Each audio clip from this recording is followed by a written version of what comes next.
Hey everyone! So today, we're going to take a much closer look at a plant you probably think you know inside and out, the common sunflower.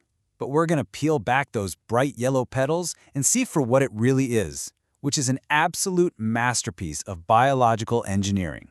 I mean, what if that flower you see in a field wasn't just a plant, but a self-building, solar-powered machine?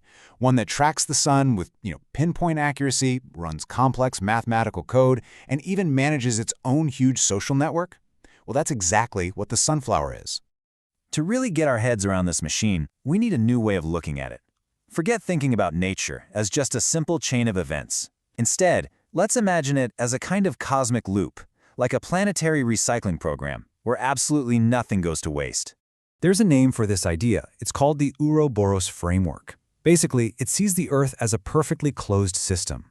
Every single output, every fallen leaf, every breath you exhale becomes a critical input for something else.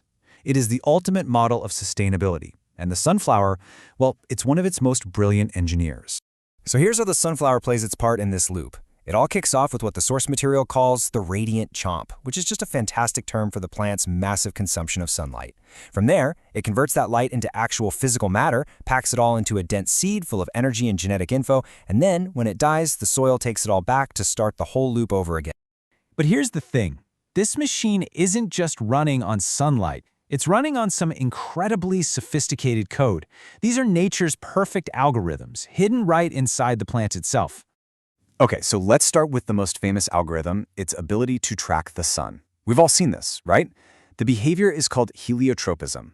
But how does it actually work? Is it really just bending towards the light?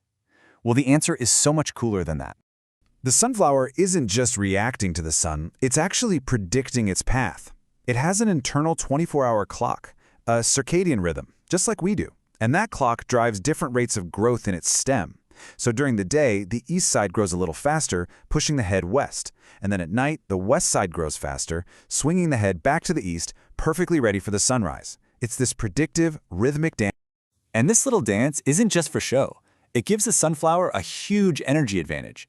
By constantly facing the sun, it soaks up about 10 to 15% more light than if it just stood still. And all that extra energy, it gets plowed right back into its own incredible growth. Now, the second algorithm is frankly even more mind-bending. If you look at the head of a sunflower, that mesmerizing spiral of seeds, that is not an accident. It is a perfect mathematical solution to a really complex packing problem. It's all governed by something called the golden angle, which is about 137.5 degrees. By placing each new seed at this exact angle from the last one, the plant makes sure there are absolutely no gaps. This is, literally, the most efficient way possible to pack as many seeds as it can onto its head. The result is that beautiful, hypnotic pattern of intersecting spirals that we see. It's pure geometry in motion. But you have to remember, the sunflower isn't some isolated machine. It's the central hub of a complex ecological network. Think of it like a bustling city of interactions happening both above and below the ground. And here is a brilliant plot twist. Once the sunflower is mature and it's ready for pollination, it stops tracking the sun. It just permanently faces east. Now, why on earth would it give up that 15% energy bonus? The answer is generosity. It's offering a gift. See, by facing east, the flower head warms up way faster in the morning sun. This creates a heated little landing pad for bees and other pollinators, which need that warmth to get flying. And the result? Just look at this. East-facing heads attract 5 times more pollinators. The sunflower literally sacrifices its own energy gain to make sure the next generation happens. And this network is just so sophisticated. Above ground, it's got this special relationship with bees, like Sphaestra obliqua, which have co-evolved to thrive on its particular pollen. And then below ground, it's basically running a marketplace, trading the sugars it makes from sunlight to fungi in exchange for critical soil nutrients like phosphorus. So, for all its perfection, the sunflower faces some really deep conflicts in the modern world. Its story becomes one of paradox, where its greatest strengths are challenged, and it ends up revealing these surprising new powers. So first, you have the paradox of perfection. In our quest to create the perfect, uniform crop for industrial agriculture, we've actually stripped away its natural resilience. Cultivated sunflowers today have lost about a third of the genetic diversity of their wild cousins.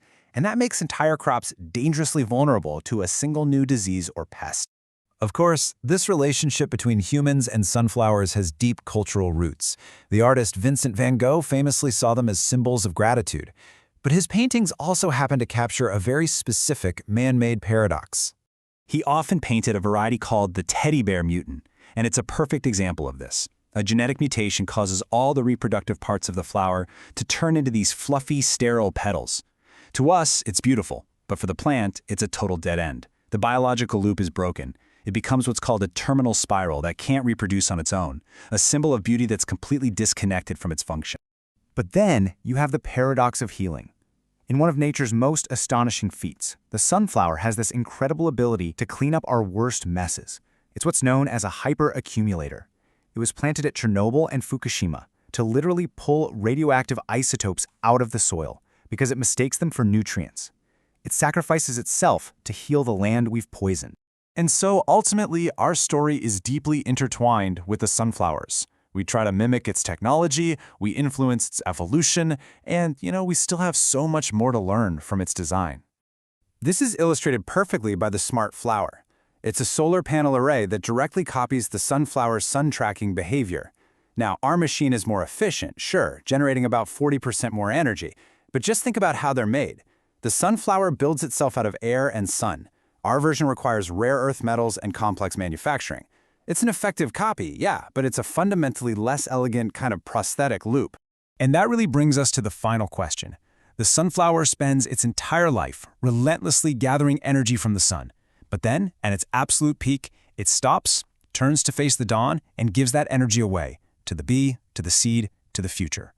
So, in a world that seems so focused on accumulation, what can we learn from a machine that's designed for generosity?